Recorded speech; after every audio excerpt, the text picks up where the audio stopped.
In August 2016, a frantic phone call was made to 911 by a woman named Pam Hupp. 911, where's your emergency? Hey, hello, there's someone breaking in my house. Help! She claimed that she was being robbed by a man named Louis Gumpenberger. Little did anyone know, this call would set in motion a chain of events that would lead to a bizarre and twisted tale of deception, manipulation, and ultimately murder. Join us as we delve into the chilling story of Pam Hupp and the events that rocked a small town in Missouri. August 2016 was a dreadful night for Pam and her alleged robber, Louis. As the night unfolded, Pam contacted emergency services and reported that 33-year-old Louis Gumpenberger was robbing her. During the phone call, Pam discharged all the bullets in her firearm at her alleged attacker. Following the shooting, she went outside to await the arrival of law enforcement officials. Sadly, Louis was declared dead at the scene, and Pam was subsequently taken in for interrogation. Did you ask him about the film? What are you talking about? Is this going to be filmed? Because I always appear on the news. Oh, well, okay, I don't know about Chris Hayes, but in an incident such as this, okay, to protect you, to protect me, we're going to record it, okay? Just because that way, you know, it doesn't look like you're hiding anything, it doesn't look like I'm hiding anything. Okay. That way I don't misconstrue something you say down the road, you know, like I misinterpret something you said, or I thought you said one thing and you actually said it. Okay, so again, I appreciate you coming up here and talking to us. I know that you wanted to come up here instead of talking to the scene, which is great. I guess, is there, just out of curiosity, is there a reason why you came up? Is it cooler here or something, No, temperature-wise? the officer said that I'd have to go back to here to repeat everything. Oh, okay. So I didn't want to go anywhere. Well, I appreciate you coming up here with us, okay, and we'll take you home. I just want to go We can anywhere take it home, but too. there. Anywhere but there? So that Fair was enough. fine to come here. Fair enough. As Pam sat in the interrogation room, her mind raced with thoughts. She couldn't shake the feeling that all eyes were on her, watching her every move and listening to her every word. Her first concern before the questioning began was whether or not she was being recorded. She knew that everything she said and does will be scrutinized, and the weight of that knowledge was almost too much to bear. Yet she tried to stay calm and composed, waiting for the police to start their line of questioning. She only seemed a bit at peace when the policeman informed her that the recording was for her own safety. But weirdly, her demeanor shifted upon knowing she was being recorded. I just want to find out what's going on with all these people coming. As the investigation into the fatal shooting unfolded, the police stumbled upon a note tucked away in Louis' pocket. The note detailed a sinister plan to kidnap someone named Hupp, take Russ's money from a woman named Hupp at her bank, kill Hupp, and then dispose of Hupp. The evidence, including the 911 call, appeared to be orchestrated. The evidence didn't add up. The note seemed too neatly written, and there were no fingerprints or other signs that Louis had actually written it. As more evidence was uncovered, the police became increasingly suspicious that something was amiss. What they eventually uncovered was truly shocking. She obviously believed that she was going to pull one over on us. I hit his arm with the knife and then shot out of the car and ran inside. Prior to interrogating Pam, the police had received information that someone resembling her had attempted to replicate a 911 call. They also had reason to believe that the call was fabricated and that the evidence found on Louis was deliberately planted to implicate Ross. He goes, "We're going to the bank, we're getting Russ's money," and he started getting all agitated. I just want to make sure I understand. So you went in, you let the dog out, you gave him a treat, you're ready to leave again, so you come back out of the house. How did you exit the house? How? Out the same door. Same door? Okay. Yeah, I let him in the same door because the front door was locked. Okay. So I was coming in, I come in and out that door. Came out that door, got back in the car to go again. Okay. And that's when the car shot around and somebody jumped out. Before I knew it, They were sitting next to me. Okay, so let's first describe the car. Can you give a description of the vehicle? Well, I wasn't really paying attention to the vehicle, more of the shriekness of their tires that they did. It was just a silver. It wasn't as small as like a little Toyota, a little bit bigger, but not a big one sitting in. It was 4 doors. So 4-door, Mhm. you would say mid-size? Is that? Yeah, probably mid-size.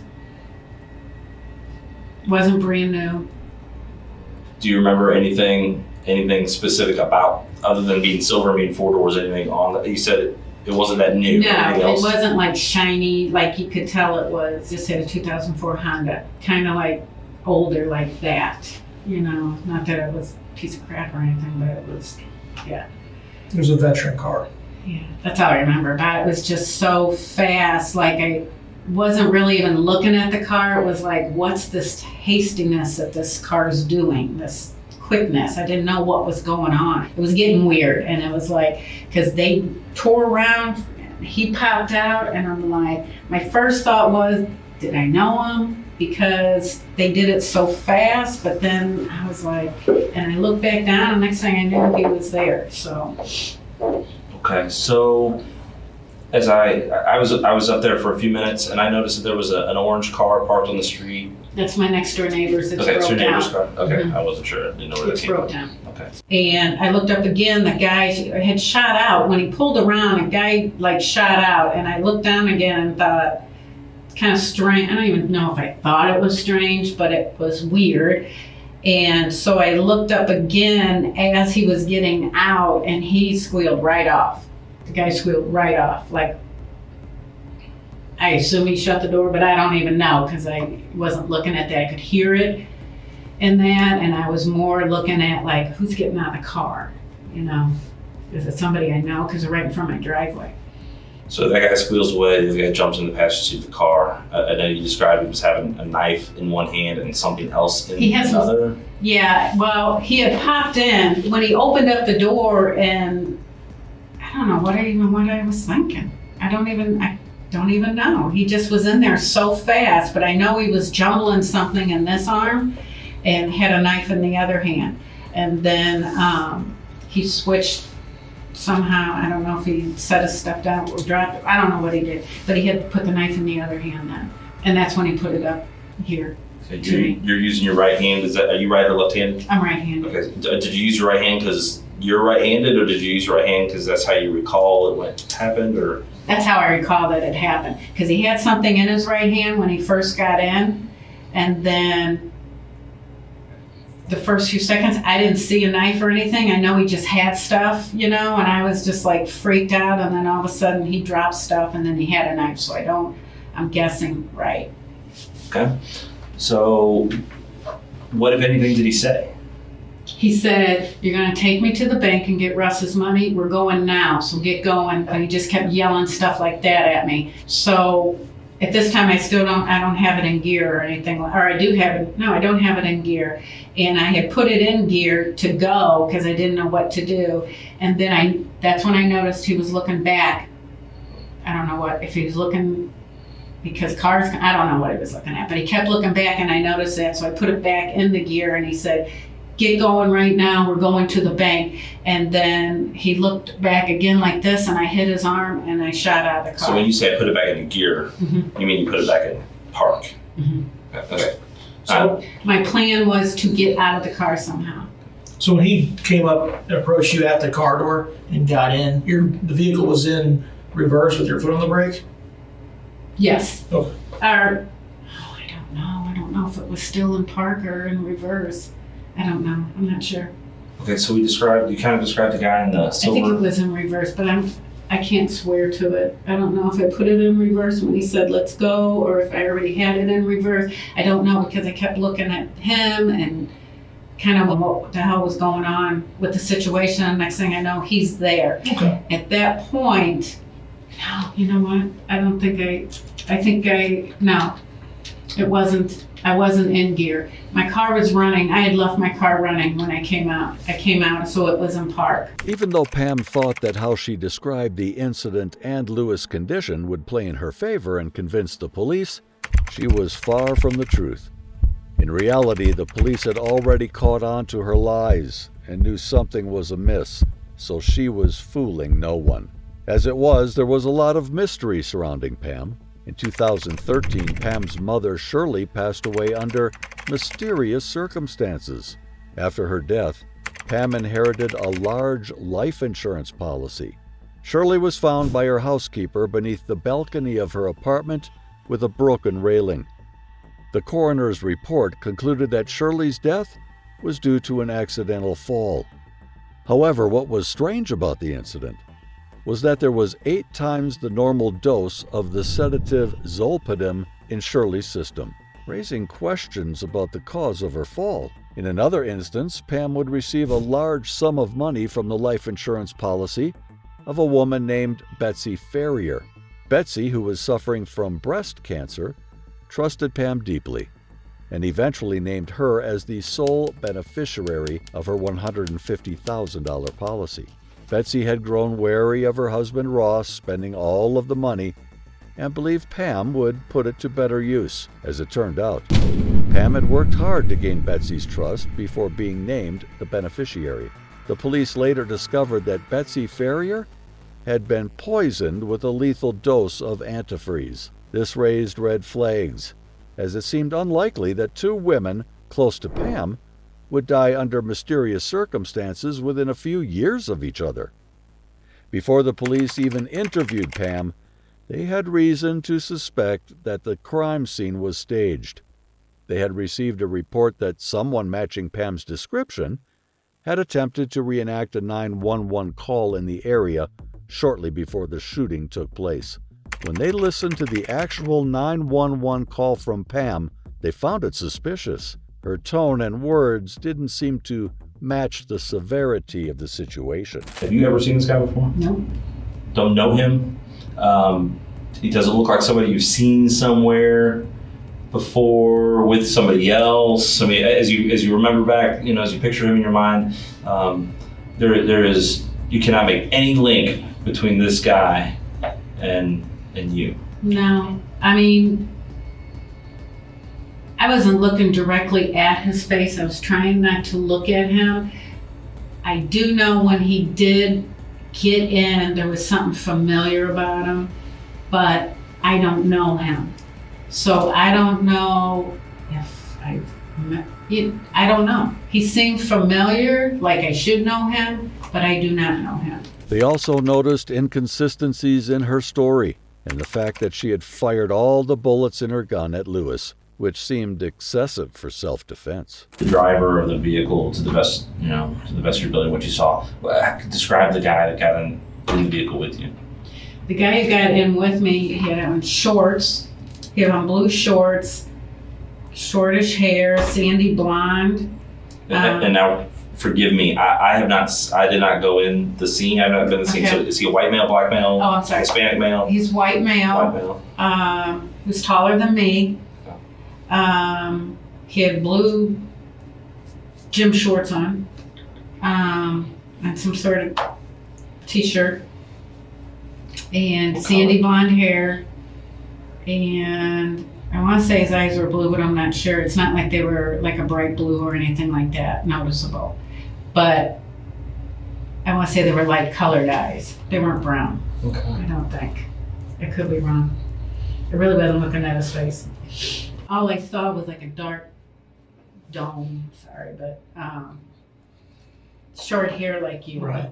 Short, maybe not quite as short, but it was dark. Taken together, all of these factors led the police to suspect that Pam was involved in the murders and was attempting to frame Russell, Betsy's husband, for them. They would need to question her carefully to see if they could find evidence to support their theory. All the hours that we put in to get to the truth, and then to know that the whole time she was not being truthful with us. The police officers couldn't help but feel a sense of unease as they sat across from Pam. She appeared calm and collected, almost as if she was completely unaffected by the traumatic event she had just experienced. Getting all excited, and he was, I thought he was drunk or on drugs or something like that. And that haunts me because it clearly just didn't mean anything to her. They had expected her to be shaken up, perhaps even in tears, But instead, she sat there with a blank expression on her face.